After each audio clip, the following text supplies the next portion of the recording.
We repudiate an agenda that uses immigrants as scapegoats, undermines the welfare state, and attacks workers' rights. We need to reclaim the best humanist traditions which inspired the creation of the UN.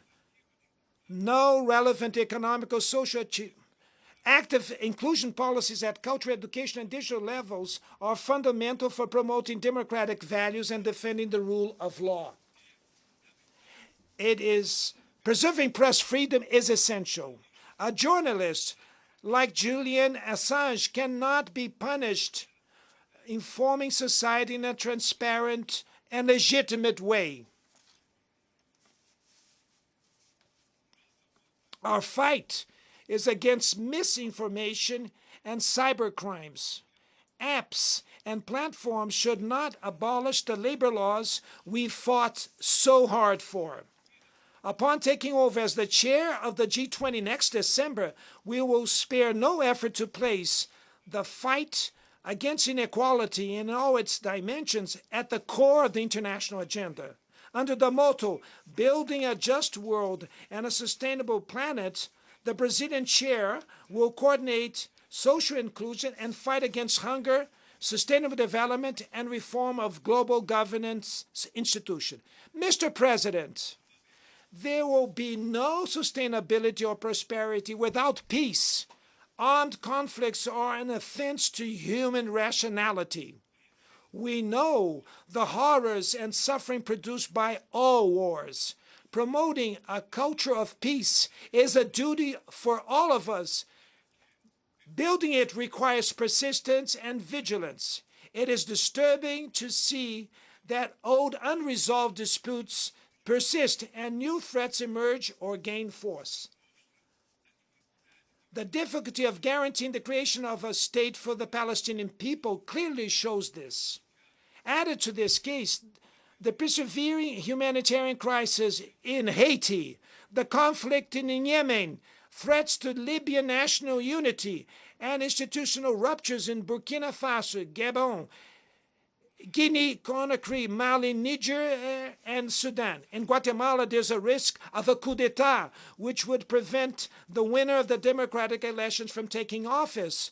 The war in Ukraine exposes our collective inability to enforce the purposes and principles of the UN Charter. We do not underestimate the difficulties in achieving peace, but no solution will be lasting if it is not based on dialogue. I have reiterated that work needs to be done to create space for negotiations. A lot is invested in weapons and very little in development. Last year, military spending totaled over $2 trillion. Expenditures on nuclear weapons reached $83 billion, a value 20 times higher than the regular UN budget. Stability and security will not be achieved where there is social exclusion and inequality. The UN was born to be the home of understanding and dialogue. The international community must choose. On one hand, there is the expansion of conflicts, the furthering of inequalities, and the erosion of the rule of law. On the other, the renewing of multilateral institutions dedicated to promoting peace. Unilateral sanctions cause great harm to the population of affected countries.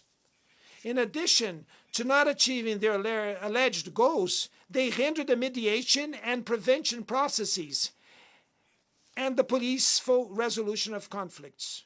Brazil will continue to reject measures taken without support from the UN Charter, such as the economic and financial embargo imposed on Cuba and the attempt to classify this country as a state sponsor of terrorism.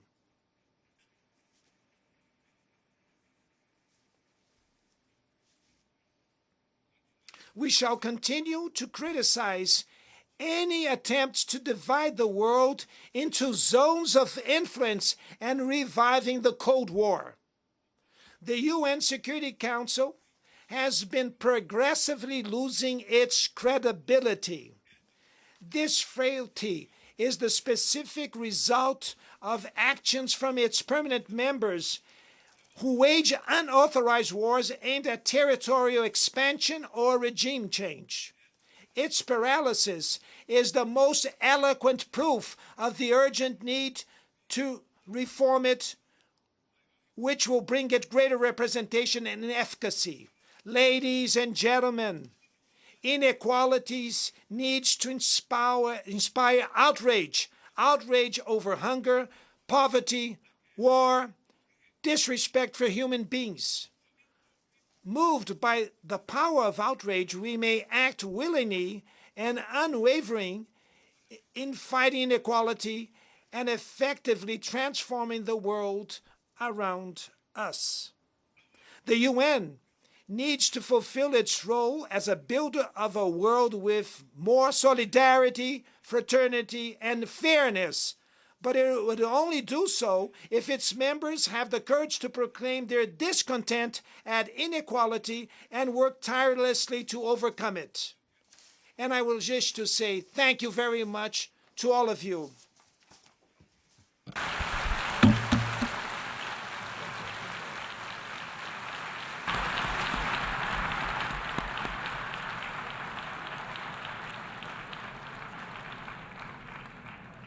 On behalf of the Assembly, I wish to thank the President of the Federative Republic of Brazil for the statement just made, and I request protocol to escort His Excellency.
Yes?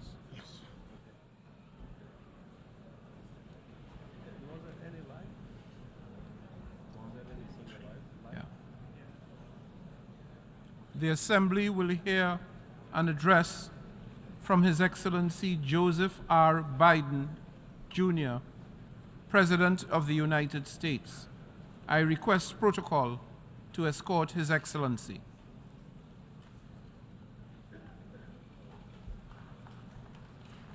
On behalf of the General Assembly, I have the honor to welcome His Excellency Joseph R. Biden, Jr., President of the United States of America, and I invite him to address the Assembly.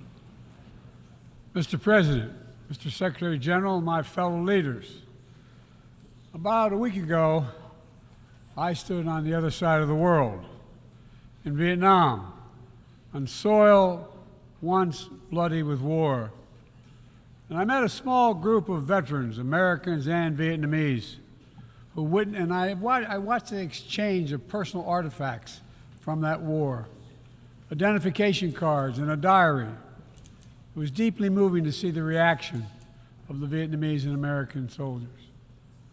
Culmination of 50 years of hard work on both sides to address the painful legacies of war and to choose to work together toward peace and a better future. Nothing about that journey was inevitable. For decades, it would have been unthinkable for an American president to stand in Hanoi alongside a Vietnamese leader and announce a mutual commitment to the highest level of country's partnership. But it's a powerful reminder that our history need not dictate our future. With the concerted leadership and careful effort, adversaries can become partners. Overwhelming challenges can be resolved, and deep wounds can heal. So let us never forget that. When we choose to stand together and recognize the common hopes that bind all humanity, we hold our hands the power to bend that arc of history. My fellow leaders, we gather once more at an inflection point in world history, with the eyes of the world upon all of you, all of us. As President of the United States, I understand the duty my country has to lead in this critical moment, to work with countries in every region, linking them in common cause, to join together with partners who share a common vision of the future of the world, where our children do not go hungry and everyone has access to quality health care, where workers are empowered and our environment is protected, where entrepreneurs and innovators everywhere can access opportunity everywhere, where conflicts are resolved peacefully and countries can chart their own course. The United States seeks a more secure, more prosperous, more equitable world for all people because we know our future is bound to yours. Let me repeat that again. We know our future is bound to yours. And no nation can meet the challenges of today alone. The generations that preceded us organized this body, the United Nations, and built international financial institutions and multilateral and regional bodies to help take on the challenges of their time. It wasn't always perfect. But working together, the world made some remarkable and undeniable progress that improved the lives of all people. We avoided the renewal of global conflict while lifting more than 1 billion people out of extreme poverty. We together expanded access to education for millions of children. We saved tens of millions of lives that would have otherwise been lost to preventable and treatable diseases like measles, malaria, tuberculosis. HIV/AIDS infections and deaths plummeted, in no small part because of PEPFAR's work in more than 55 countries, saving more than 25 million lives. It's a profound testament to what we can achieve when we act together, when we take on tough challenges, and an admonition for all of us to urgently accelerate our progress so that no one's left behind, because too many people are being left behind. The institutions we built together at the end of the Second World War are an enduring bedrock of our progress. And the United States is committed to sustaining them. And this year, we're proud to rejoin UNESCO. We also recognize that to meet the new challenges of our decades-old institutions and approaches, they must be updated to keep peace with the world. We have to bring in more leadership and capability that exists everywhere, especially from regions that had not always been fully included. We have to grapple with the challenges that are more connected and more complex. And we have to make sure we're delivering for people everywhere, not just somewhere, everywhere. Simply put, the 21st century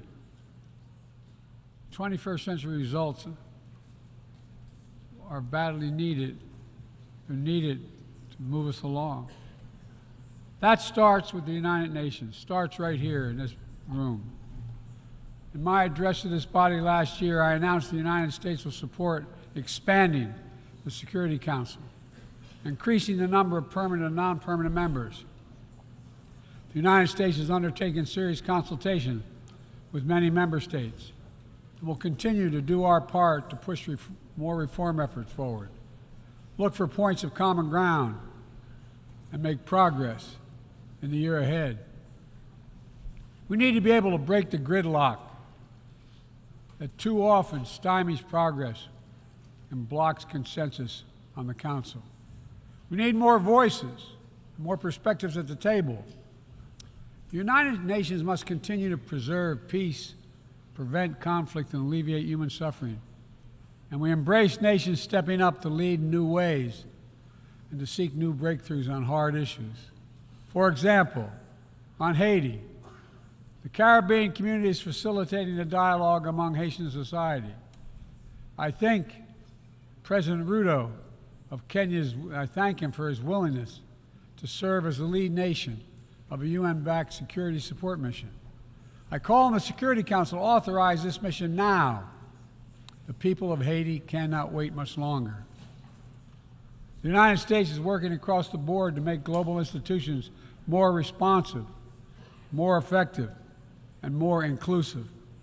For example, we've taken significant steps to reform and scale up the World Bank, expanding its financing to low and middle-income countries so it can help boost progress toward meeting the Sustainable Development Goals and better address interconnected challenges like climate change and fragility.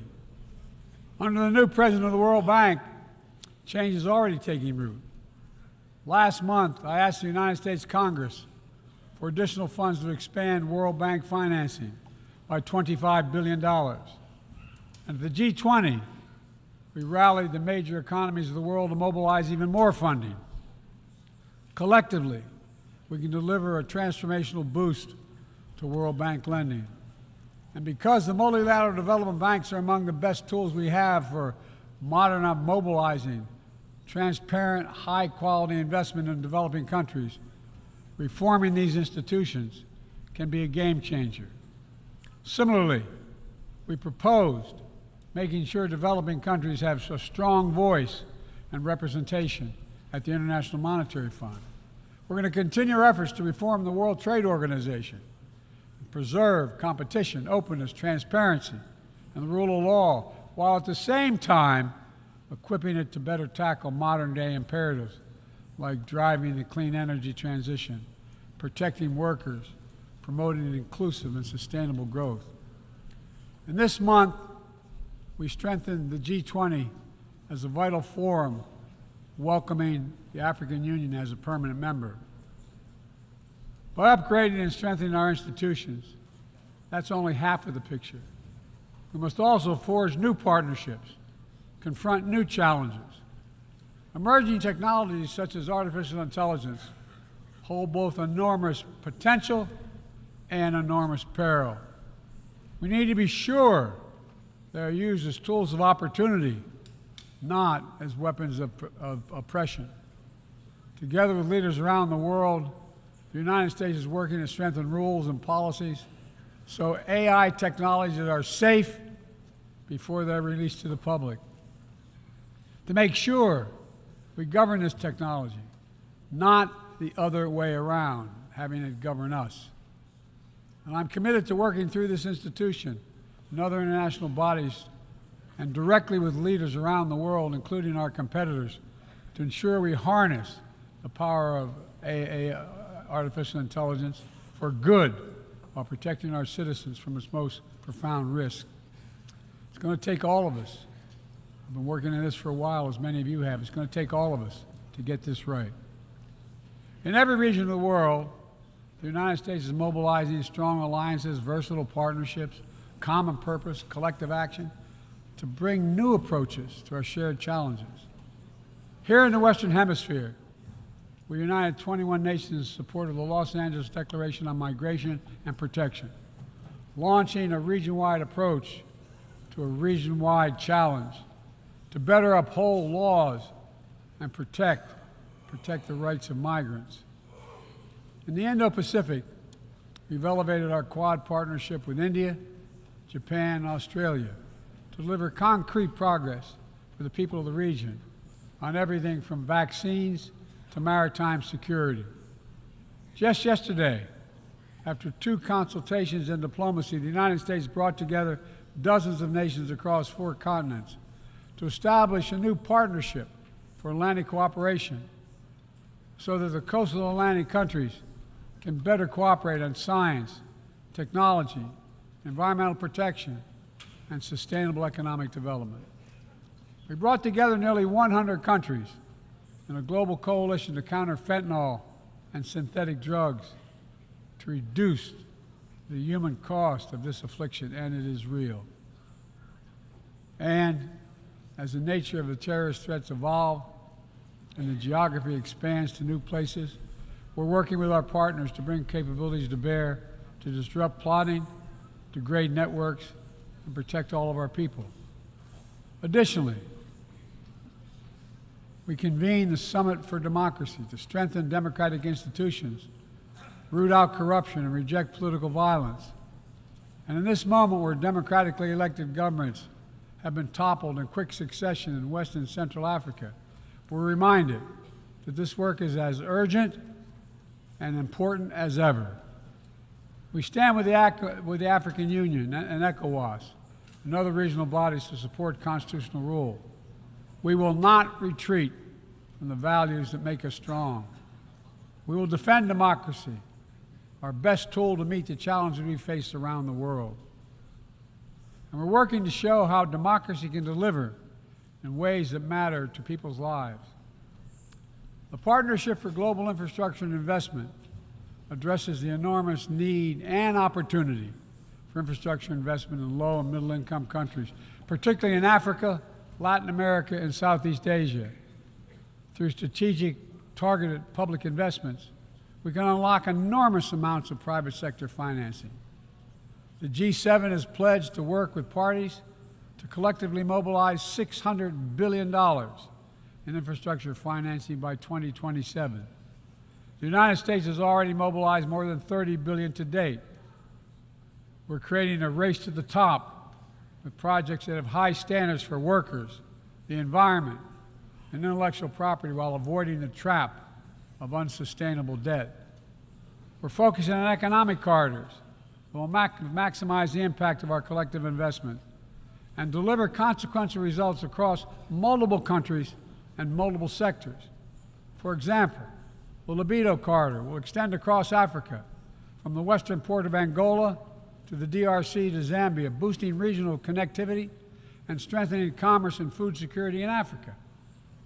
Similarly, the groundbreaking effort we announced at the G20 to connect India to Europe through the UAE, Saudi Arabia, Jordan, and Israel will spur opportunities and investment across 2 continents.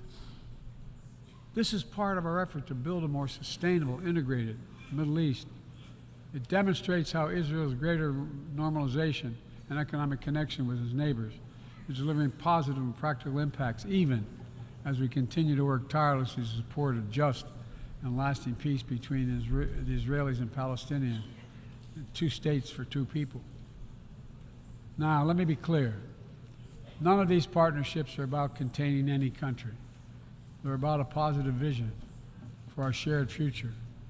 When it comes to China, I want to be clear and consistent.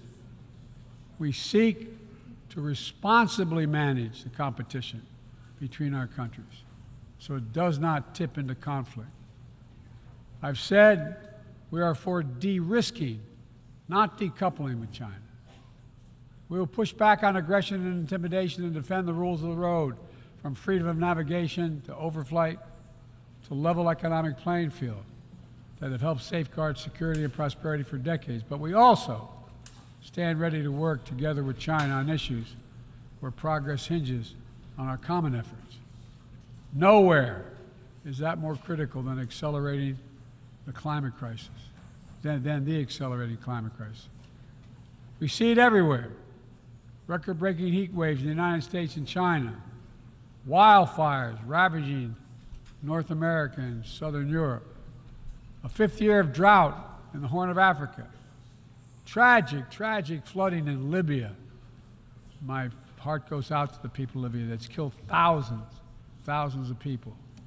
Together, these snapshots tell an urgent story of what awaits us if we fail to reduce our dependence on fossil fuels and begin to climate-proof the world. For one day, my administration, the United States, has treated this crisis as an existential threat from the moment we took office, not only for us, but for all of humanity.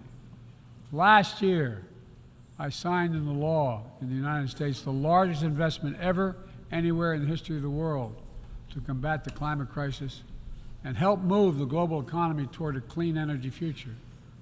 We're also working with the Congress to quadruple our climate financing, to help developing countries reach their climate goals and adapt to climate impacts. And this year, the world's on track to meet the climate finance pledge that made under the Paris Agreement, $100 billion to raise collectively. But we need more investment from public and private sector alike, especially in places that have contributed so little to global emissions, but face some of the worst effects of climate change, like the Pacific Islands. The United States is working directly with the Pacific Island Forum to help these nations adapt, build resilience to the climate impacts, even as we lead the effort to build innovative new partnerships that attack the global challenges from all sides.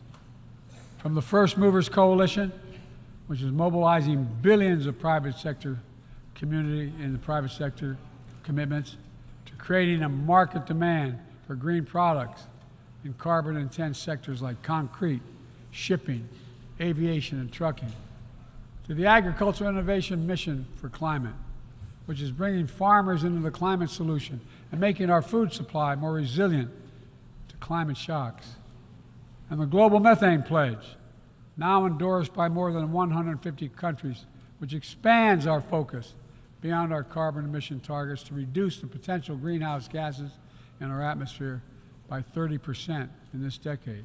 It's all within our capacity. We need to bring the same commitment and urgency and ambition as we work together to meet the Sustainable Development Goals of 2030. These goals were adopted at the United Nations in 2015 as a roadmap for improving lives around the world. But the hard truth is, for decades of progress, the world has lost ground these past years in the wake of COVID-19, conflicts, and other crises.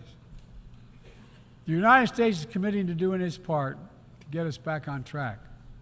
All told, in the first 2 years of my administration, the United States has invested more than $100 billion to drive development progress in bolstering food security, expanding access to education worldwide, strengthening healthcare systems, and fighting disease. And we've helped mobilize billions more in the private sector investments.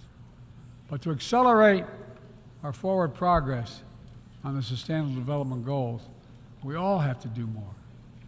We need to build new partnerships that change the way we tackle this challenge, to unlock trillions of additional financing for development, drawing on all sources.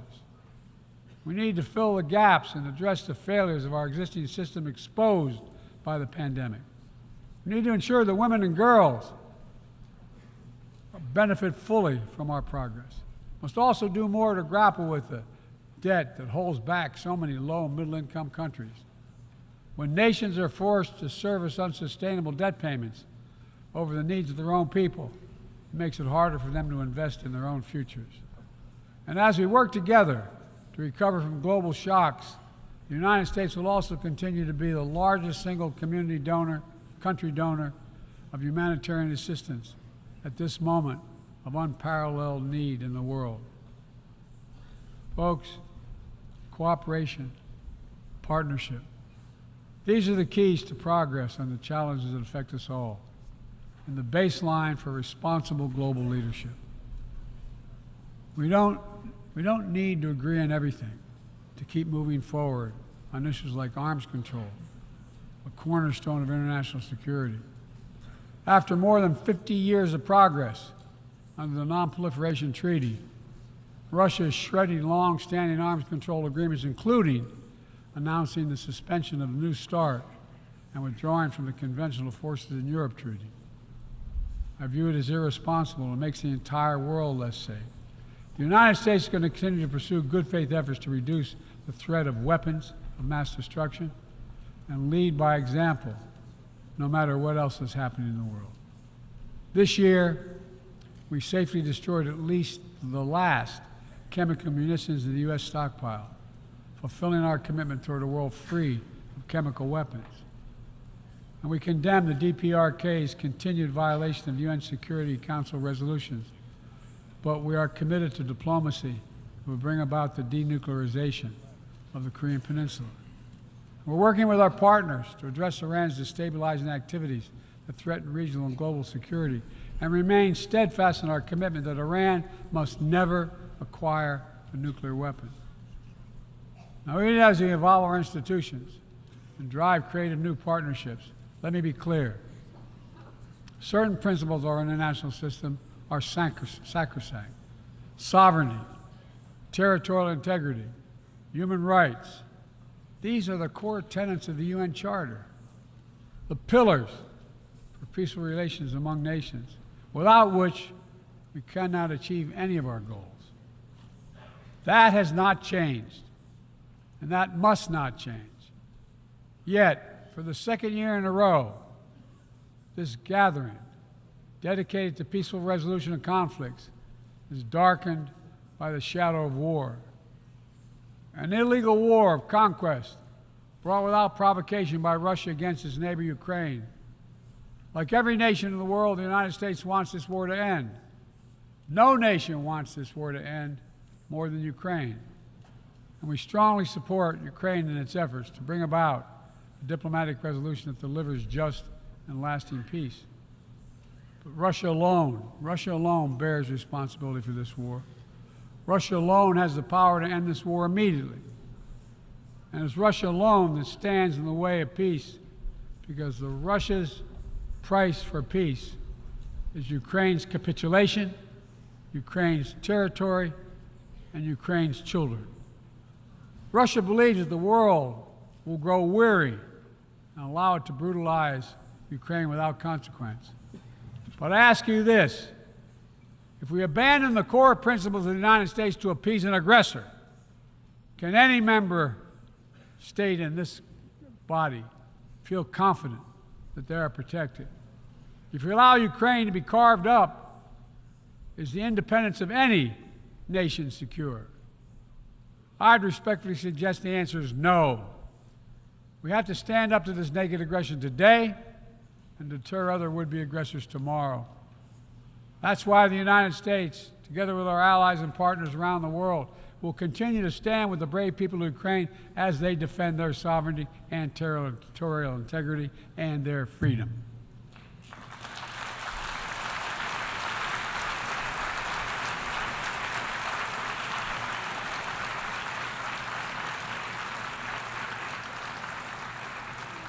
It's not only an investment in Ukraine's future, but in the future of every country that seeks a world governed by basic rules that apply equally to all nations and uphold the rights of every nation, no matter how big or small.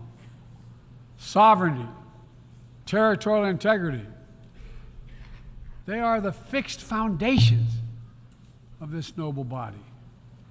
And universal human rights is this North Star. We cannot sacrifice either.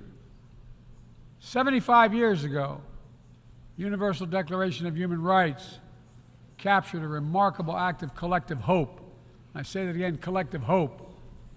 Drafted by a committee representing different regions, faiths, philosophies, and adopted by the entire General Assembly. The rights contained in the Declaration are elemental and enduring. And while we still struggle to uphold equal and inalienable rights of all, they remain ever steady and ever true. We cannot turn away from abuses, whether in Xinjiang, Tehran, Darfur, or anywhere else. We have to continue working to ensure that women and girls enjoy equal rights and equal participation in their societies. That indigenous groups, racial, ethnic, religious minorities, people with disabilities do not have their potential stifled by systemic discrimination. That the LGBTQI plus people are not prosecuted or targeted with violence because of who they are. These rights are part of our shared humanity. They're absent. When they're absent anywhere, their loss is felt everywhere. They are essential to the advancement of human progress that brings us together. My fellow leaders, let me close with this. At this inflection point in history, we're going to be judged by whether or not we live up to the promises we made to ourselves, to each other, to the most vulnerable, and to all those who will inherit the world we create, because that's what we're doing. Will we find within ourselves the courage to do what must be done, to preserve the planet, to protect human dignity, to provide opportunity for people everywhere, and to defend the tenets of the United Nations? There can only be one answer to that question. We must, and we will. The road ahead is long and difficult, but if we persevere and prevail, if we keep the faith in ourselves and show what's possible, let's do this work together. Let's deliver progress for everyone. Let's bend the arc of history for the good of the world, because it's in our power to do it. Thank you for listening. You're kind.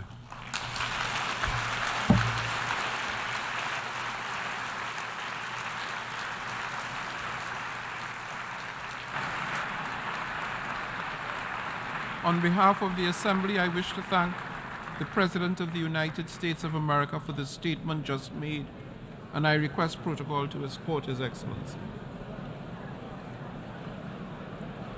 May I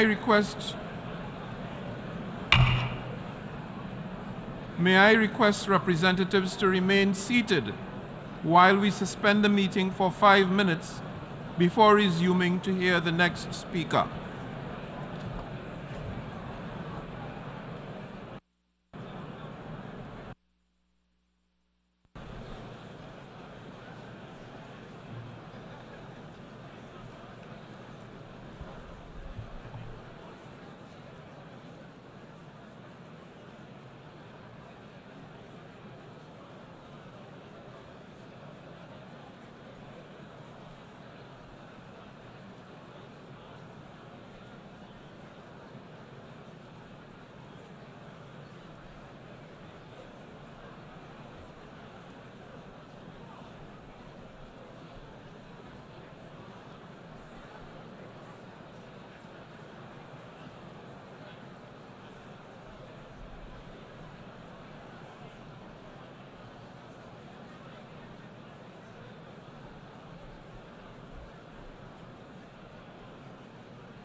Meeting is resumed and you can Yeah. connect.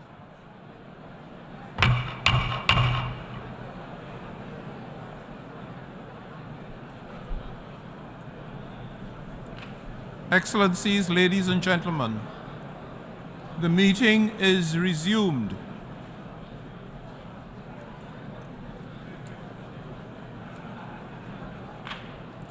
The Assembly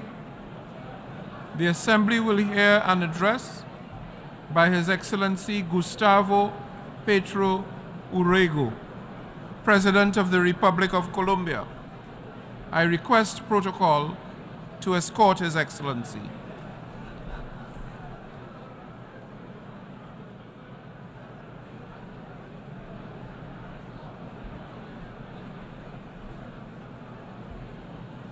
On behalf of the General Assembly, I have the honor to welcome His Excellency Gustavo Petro Urrego, President of the Republic of Colombia, and invite him to address the Assembly.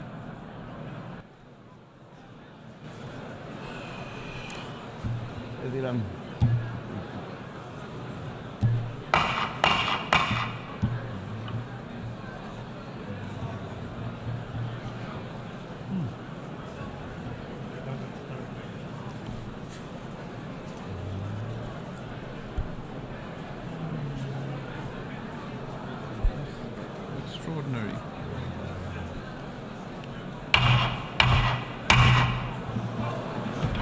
Sorry, sir. I have to repair the gavel.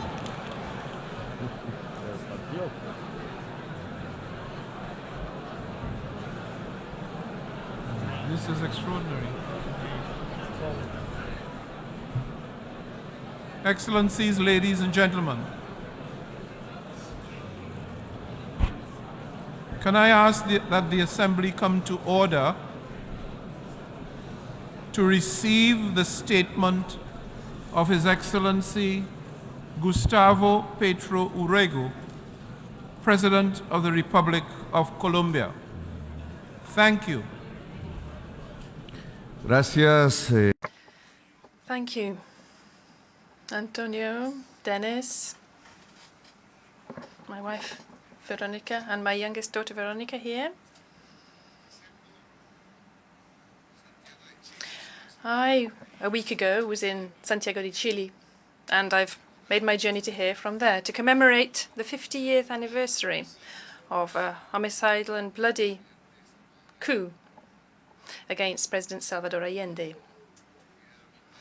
I then went through my own country and a popular neighborhood of Medellin, where the mafia used to attract young people to offer them the possibility of learning computer programming. I then arrived in Havana, an unjustly blockaded country, where a president of my country suggested and achieved that it be included in the list of terrorist-sponsoring countries simply because it had helped to make peace in Colombia. And now I am here, ladies and gentlemen, to make my speech to you. Over this year, since the last speech that I gave in the United Nations, we have only seen a deepening of what the wealthy, meeting in Davos, call a polycrisis. The war is continuing. Hunger continues. The recession is increasing, and the climate crisis has shown its teeth as never before, claiming thousands of lives and heating our lands and our seas like never before. This has been a year where humanity has been losing and has unfailingly hastened the era of extinction. All of these crises are, in fact, just one crisis: the crisis of life. It seems that world leaders have become the enemies of life. The crisis of life is being expressed in one devastating indicator. This began at the furthest corners of the earth, far away from the remotest regions, a silent march of people from different cultures who are intermingling on their way like an infinitely nuanced painting. The colors are mixing together in an uncontainable march. A multitude of all the colors is moving along the tracks, through the seas, through the jungles. It is making up a kind of work of art on the canvas of the earth. A flow of tones, sounds, different clothes and cultures in an amalgam which does not forget its beginnings. In an amalgam in a great march from the south to the north. This is the exodus of humanity which has begun.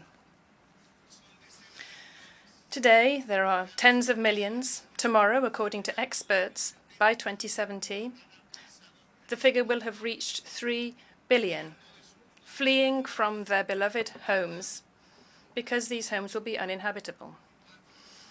In my homeland, the country of beauty, Colombia, the country of an explosion of life, by 2070, only deserts will remain. The people will go to the north, no longer attracted by the mirage of wealth, but rather by something simpler, something more vital, water.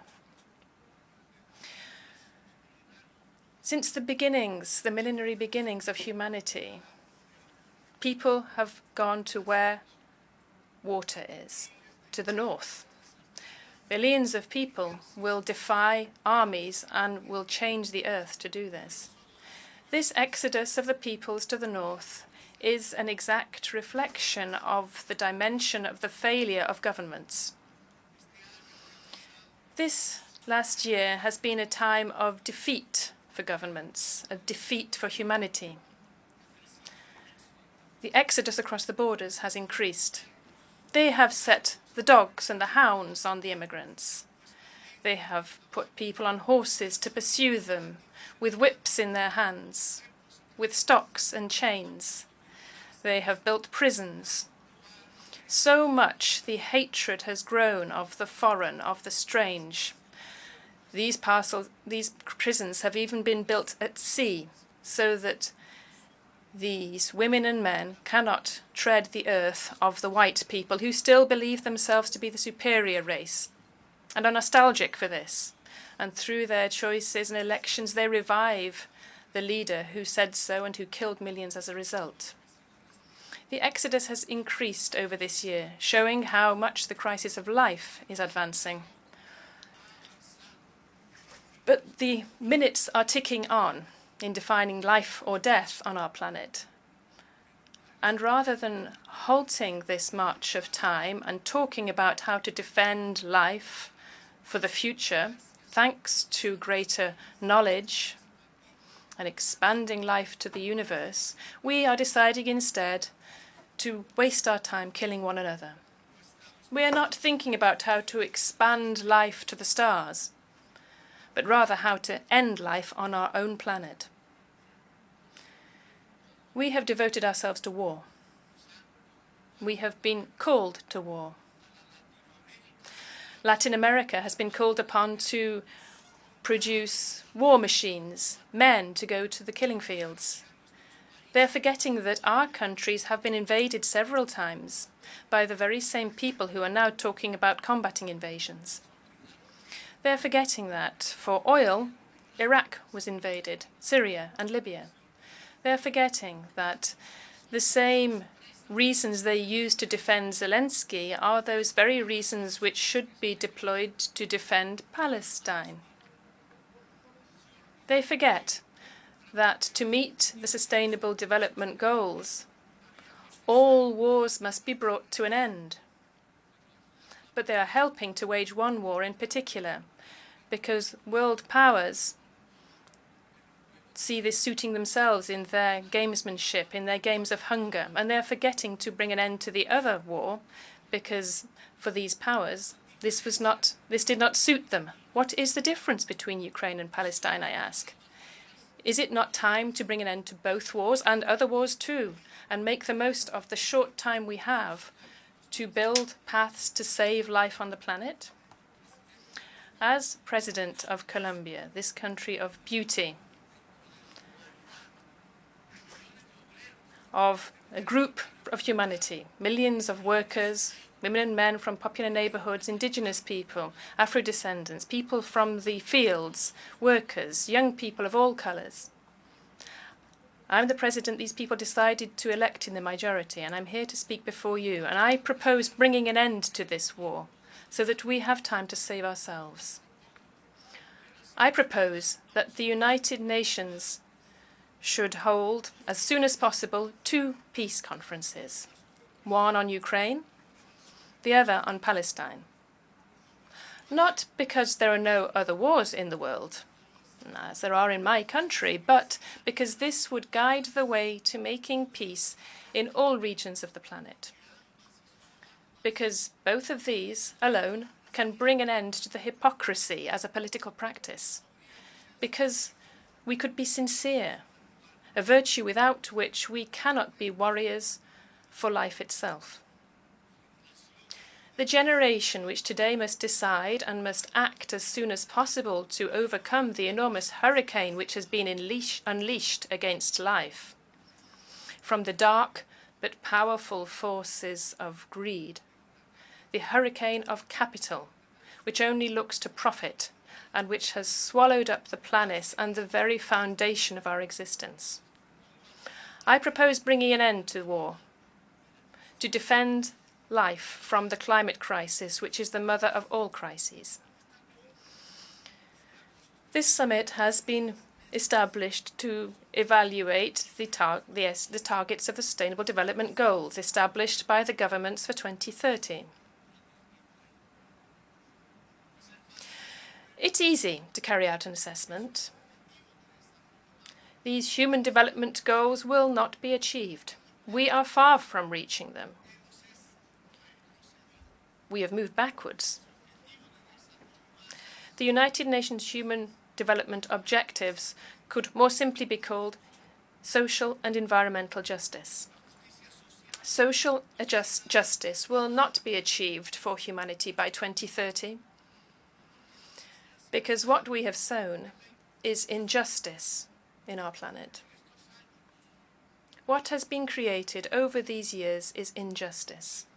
The injustice of putting the vaccine against the deadly virus on the market, concentrating it in rich countries. Latin America saw 30% of COVID deaths, although it makes up only 8% of the world population. Who said that health should be a business and not a right? Millions of older people and others died because the vaccine was traded rather than being a common good of humanity. They failed to deliver on their own promise to finance adaptation to climate change. They do not have $100 billion to give to countries to defend themselves from floods, storms, and hurricanes. But they do have that money in a single day to allow Russians and Ukrainians to kill one another. Now we no longer need $100 billion. We need $3 trillion to overcome the climate crisis. And the clock is ticking. Ladies and gentlemen, injustice has been sown. And cannabis growers and coca growers have been arrested rather than tackling the solitude in which the youth of their own countries live. These countries are the greatest economic and military power in the history of humanity. To combat this solitude, they have moved on to the drugs of death, to fentanyl. They wanted a war against the drugs of the rebellious youth who opposed the war in Vietnam, the marijuana and the LSD of the hippies. And they ended up driving their society towards the drug of neoliberalism and competition, the drug of the Manhattan yuppie, cocaine. And they imprisoned millions of Africans and Latin Americans in cold, private prisons. And 1 million Latin Americans were killed. Democracies were destroyed in our America. But they never arrested the Manhattan yuppie. And now they are facing the grand outcome of the prohibition of drugs, fentanyl, which is not killing 4,000, but 100,000 young people every year in the United States. Ladies and gentlemen, they sowed injustice. And the worst of these has been to condemn humanity to war. So today, the balance of social justice across the world is so skewed. The problem is that this was not an issue of socialists, of progressives. Rather, it was a matter where the time left to the planet was flowing away. As president of the country of beauty, I propose returning to a time of simplicity to recover the time lost. So ending the war and reforming the global financial system. From the conferences, the peace conferences on Ukraine and Palestine, we should come out able to build a reform that we have already discussed in the Amazon forest, where the greatest river of the earth, which has crossed the greatest jungle of the earth, reaches the sea. We had discussed this in Brasilia, and we went to Kenya to meet with the brotherly peoples of Africa, where we came from at the time of one of the other great injustices of power, slavery. And we went to Paris to see whether multitudes there were still crying for liberty, equality, and fraternity. And we went to Washington to talk to the president and see whether we in the north and the south of the Americas could meet again, as we did in the past, over 2 centuries ago, where we met in history to talk about liberty, equality, democracy and republic. And let us talk in all possible ways about getting to the root of the climate crisis and its solution.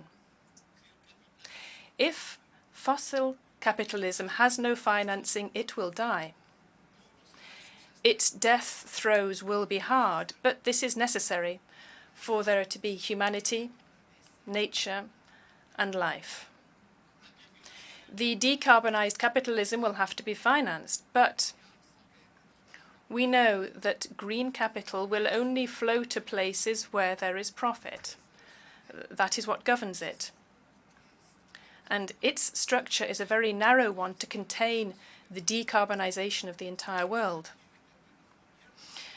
Governments and powers who still believe that the climate crisis and that of life can be overcome with cheap loans are mistaken.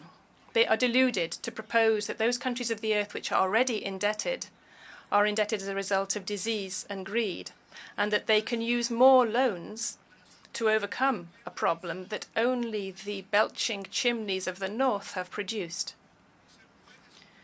It is not possible to overcome the crisis of life, this mega crisis, with more indebtedness. The financing of life, the flow of medicines, which must be pumped into the veins of the economies and societies of the world to meet the challenge of leaving behind coal and oil under the earth, leaving it under the earth in those very places where the true veins of the earth flow, as Roberto Cobarilla, the Ua indigenous native from Colombia, said over 30 years ago. As he said, extracting oil was to remove the blood from the earth, and life would then die. The majority of the investment to decarbonize the world's economy should come from public funds, the efforts of societies, bringing together states so as to bring together humanity. Today they call this multilateralism. Governing the earth with the vision of democracy and not a vision of empire. Empires do not save life. They merely unleash wars. If the mega crisis of life is to be resolved, it will be through a democracy which achieves a global scale, a deeper democracy, which will not fear interlinking states and societies and planning for the great Marshall Plan of the revitalization of the planet. The market will help us somewhat, but we cannot ask for solutions from a mechanism which has no humanity. And when it was this mechanism which produced the very problem. Private funds can be used, but they will be limited by their own logic. The force to do this will come from public funds, and these funds are currently weakened by debt. The great battle of our generation is defending life for our children and grandchildren, and this can only be fully financed by what is public, by what belongs to all of us. We must liberate the public to save life. Many people may not like this, but if the voice of the public, of the state, of humanity, of multilateralism is to be heard again, this means the voice of change will be heard again. Because in order to save life, this is fundamental. Saving life requires an epoch of change, and it is urgent. Change and life are now synonymous. Youth of all colours today, in order to live, must fly the flags of change, of transformation, of a new humanity.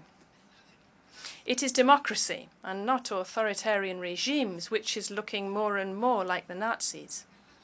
It is global democracy. These plans, the power of those states who are not tackling war, but are tackling and attacking the plans for life. These plans to achieve the transition to a decarbonized economy and to finance it. The decarbonized economy will, without a doubt, be a more humane and a more just economy.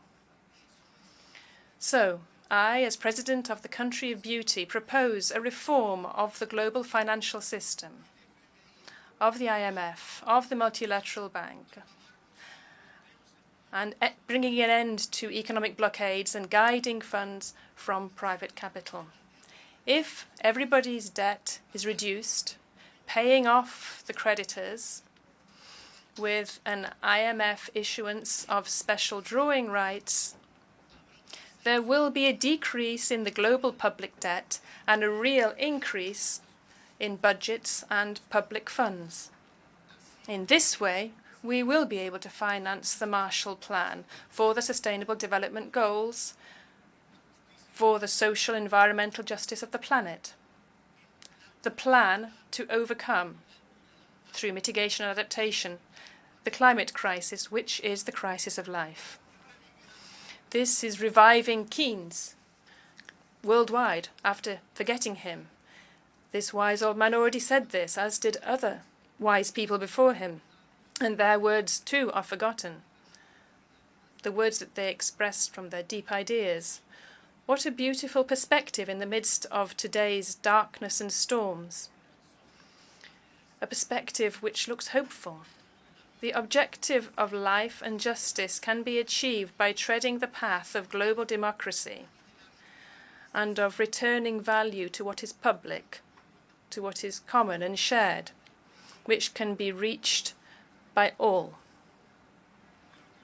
I want my grandchildren, who are babies today, Luna, Victoria and Luca, and my daughter Antonella, to be able to live far from the apocalypse and the era of extinction. I want them to live in times where humanity was able to stop killing itself and killing the planet, and through the very diversity of its cultures, managed to achieve understanding and to achieve its mission, spreading the virus of life to the stars of the universe. Thank you very much.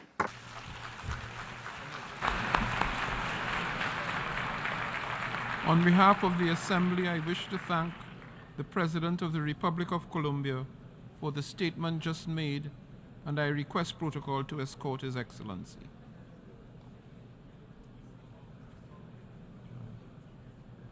The Assembly will hear an address by His Majesty King Abdullah II ibn al-Hussein II, King of the Hashemite Kingdom of Jordan. I request protocol to escort His Majesty.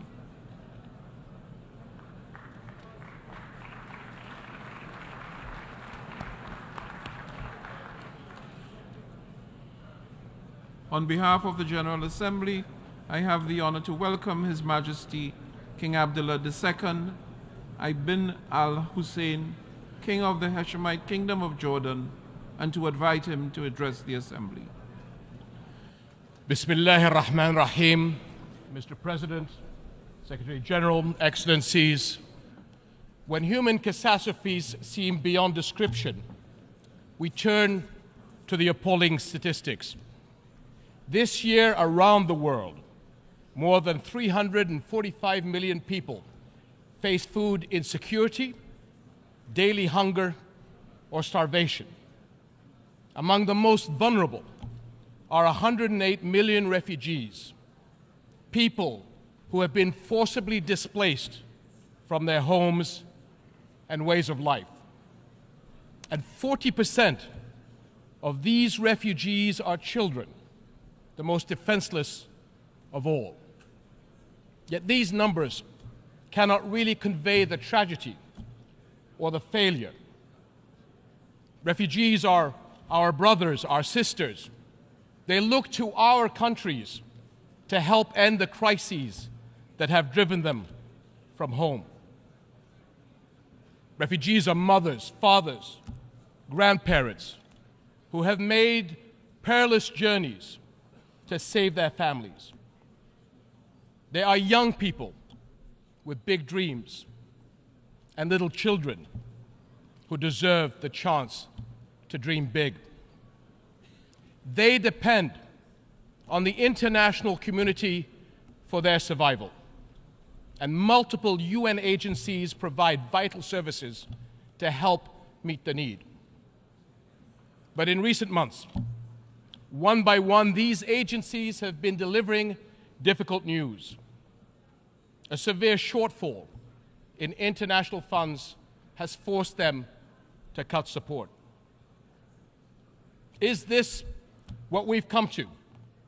Is the international community going to watch as refugee families find themselves forced to send their children to work instead of school? In Jordan, where refugees make up over 1/3 of our 11 million population, cuts have already thrown the lives of hundreds of thousands of refugees into uncertainty. The impact of such humanitarian shortfalls is never limited to a country or a region. Fear and want bring on sharp increases in the number of refugees fleeing to Europe and beyond, on journeys that too often end in tragedy. My friends, Jordanians are serious about our duty to those in need. We have done everything we can to secure a dignified life for refugees. Nearly half of the almost 1.4 million Syrians we host are under 18 years of age. For many of them, Jordan is the only place they have ever known. Over 230,000 Syrian children have been born in Jordan since 2011. We are sharing precious resources to help them meet basic needs: food, energy, and especially water. We are among the water-poorest countries in the world, even as our water supplies face extraordinary demand. And we face these pressures just when another crisis has hit our region: climate change, with its destructive heat waves, drought, and flooding. And to meet the refugee burden, we have been carefully managing to combine our limited resources with essential support from the international community. Because the responsibility to act falls on everybody's shoulders. Because the world cannot afford to walk away and leave a lost generation behind. But today, Jordan's capacity to deliver necessary services to refugees has surpassed our limits. Syrian refugees' future is in their country, not in host countries. But until they are able to return, we must all do right by them. And the fact is Refugees are far from returning. On the contrary, more Syrians are likely to leave their country as the crisis persists. And Jordan will not have the ability nor the resources to host and care for more. We must find a political solution consistent with UN Security Council Resolution 2254, the step-for-step approach that offers a path forward, proposed by Jordan as the basis for engagement with the Syrian government and coordinated with the UN. This approach sets a roadmap to incrementally resolve the crisis and deal with all its consequences. Until then, we will protect our country against any future threats the crisis could pose to our national security. My friends, Jordan's case is a microcosm of our entire region.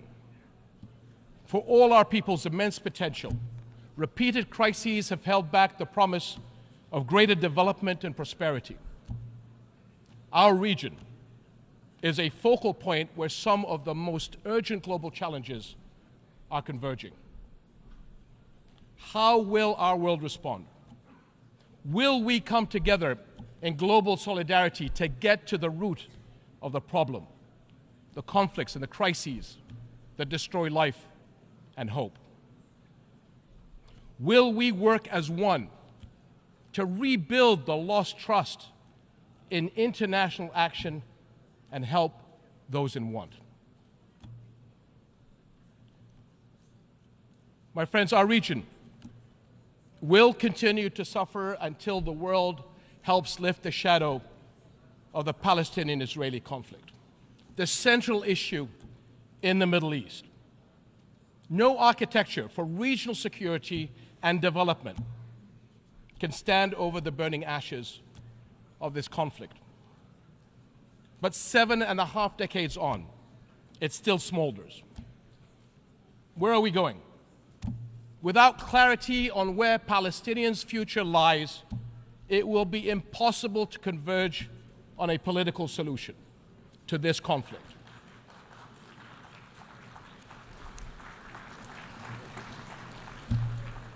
Five million Palestinians live under occupation. No civil rights, no freedoms of mobility, no say in their lives. Yet every UN resolution since the beginning of this conflict recognizes the equal rights of the Palestinian people to a future of peace, dignity, and hope.